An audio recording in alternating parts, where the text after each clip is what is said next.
Good morning, guys! Happy Monday!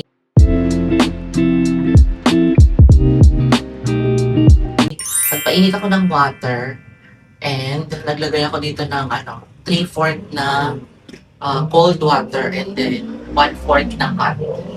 And nag-chop ako ng bawang kasi nga ito yung maganda sa mga may fatty liver or mga cholesterol and high blood pressure. Maganda daw ang bawang.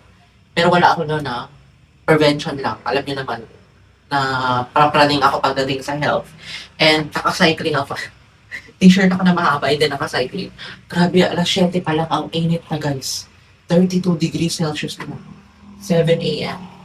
And iinumin ko to, ganito yung ginagawa ko sa bawang. Isang bawang ito. Sabi nga nila dapat 3 times a day kung gusto mo talagang maging healthy. Ganito ang ginagawa ko sa bawang. Sinachak ko siya ng ganyang kaliliit. Tapos, lulunukin ko na ito. Diba? Hinugasan ko ang kutsilyo at saka yung sangkalan kaya kailangan malinis. And ito yung aking pangtulak. Kailangan ko magtiis guys kasi nga kapag kumakain ako ng mga matatamis, cholesterol na pagkain, ito na yung pinanggagamot ko talaga. So far so good kasi dati lagi sumasakit yung dito ko. Kapag sumasakit yung dito ko, ibig sabihin fatty liver.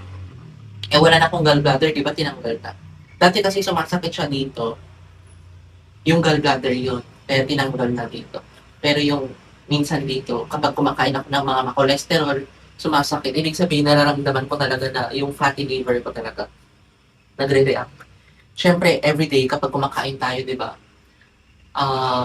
napaprocess yon ng ating liver din, na-stress. Kaya, pag gusto nyo ng natural na remedy, kasi sabi ni Doc Farah, panoorin niyo yung vlog niya, kapag may fatty liver kayo, lalo na ako, non-alcoholic fatty liver dati, maganda ang garlic, 3 times a day na garlic. Parang siya, antioxidant, tapos lilinisin niya talaga yung liver mo.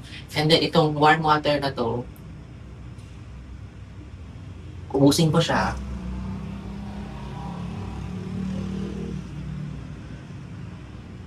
Kasi turmeric din ako.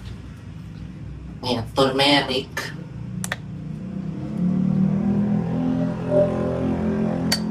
Dalawang lang, drop.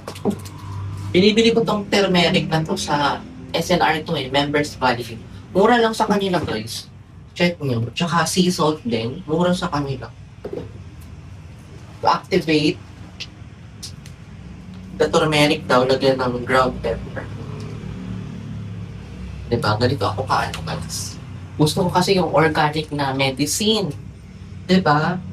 Itong turmeric is anti-cancer, pati yung black pepper, and then garlic anti-cancer.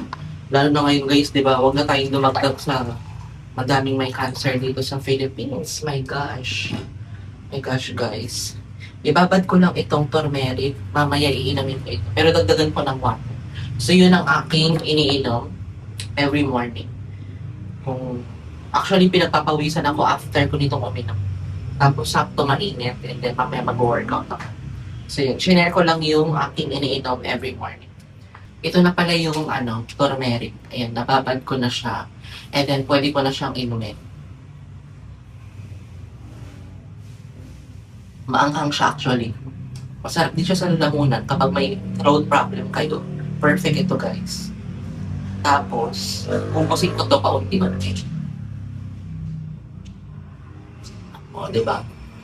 Kayo ba guys, itatry nyo ba yung mga natural medicine like turmeric, like garlic, like onion, maganda daw ang onion din. And then, gusto nyo bang i-try? Kakayanin nyo kaya yung lasa? Yung iba kasi ayaw, mas gusto nila yung umiinom talaga ng gamot. Kasi, which is, wala naman akong problema sa mga gamot kasi proven and tested na yun. Pero syempre, alam nyo na, sabi nga nila, if natures didn't make it, don't take it. Kayo ba? Kaya nyo bang lumunok ng fresh garlic? Siyempre, kailangan ang tawag dito, uminom kayo ng tubig. Kasi yung ibang ginagawa, may nakita akong babae sa TikTok. Ang tawag dito, um, hinangat-ngat talaga niya ang garlic, guys. Which is very effective daw yun ah. Pero hindi ko kaya nguyain ang ilaw na garlic, guys. Hindi ko kaya. Siya kayang-kaya niya.